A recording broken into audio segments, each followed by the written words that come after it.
바닷길도 육상과 다르지 않습니다. 배가 몰리는 곳에는 사고 위험도 함께 커집니다. 그런데 지난해 해양사고 통계를 보면 그 경향은 수치로도 뚜렷하게 나타났는데요. 사고가 난 선박 10척 중 8척 가까이가 선박 교통량이 증가한 해역에 집중됐습니다.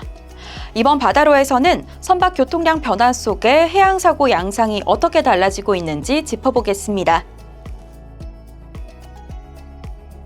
해양교통안전정보시스템 MTS 분석 결과 지난해 교통량이 증가한 해역에서 발생한 해양사고 선박은 2,976척으로 전체의 77.5%를 차지했습니다. 교통량 감소 해역은 21.5%, 그 외 해역은 1%에 그쳤는데요. 사고가 발생한 해역의 선박 교통량은 무사고 해역보다 약 92.3배 높았습니다. 해양사고가 일부 혼잡 해역에 집중되는 양상을 보이는 겁니다. 실제 선박 교통량 증가율이 다른 달보다 높았던 지난해 6월과 8월에는 충돌 접촉사고 선박이 122척으로 집계됐습니다. 이는 전년 같은 기간보다 35.6% 증가한 수치입니다. 그렇다면 지난 한 해 동안 우리나라 주변 해역의 선박 교통량은 얼마나 늘었을까요? 배타적 경제 수역과 동아시아 일부 해역까지 포함한 우리나라 주변 해역의 선박 교통량은 전년보다 9.7% 증가했고, 특히 영해 내 선박 교통량은 10.5% 늘었습니다. 어선 등 소형 선박 운항이 많은 연안 해역에서 교통량 증가가 두드러진 만큼 선박 간 충돌 접촉 사고 예방의 필요성도 더욱 커지고 있습니다. 한편 지난해 해양사고로 인한 사망 실종자는 137명으로 전년보다 16.5% 감소했습니다. 이에 따라 사고의 치명도를 나타내는 해양사고 심각도도 전년 4.6%에서 지난해 3.6%로 낮아지며 최근 5년 평균 수준으로 돌아왔습니다.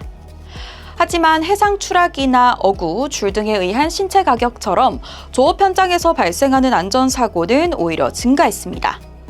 이와 함께 기관 손상과 부유물 감김, 침수 같은 단순 고장 사고도 여전히 높은 비중을 차지해 주의가 필요한 상황입니다.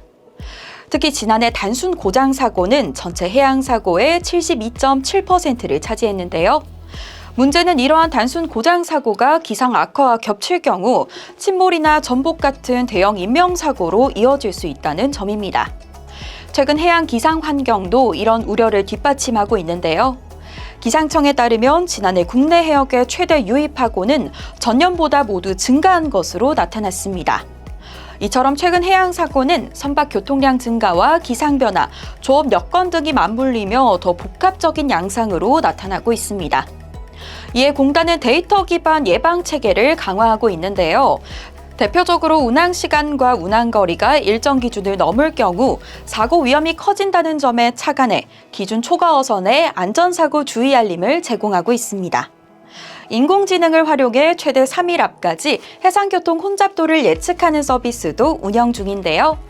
또 연안 해역과 조업 특성을 반영한 인공지능 기반 소형 선박 충돌 예방 시스템도 개발하고 있습니다. 선박이 몰리는 해역에서는 작은 위험도 더 큰 사고로 이어질 수 있습니다. 출항 전 점검과 선박 관리가 중요한 이유입니다. 공단은 데이터에 기반한 과학적 분석을 토대로 현장이 체감할 수 있는 사고 예방 체계를 더욱 발전시켜 나가겠습니다. 지금까지 바다로였습니다.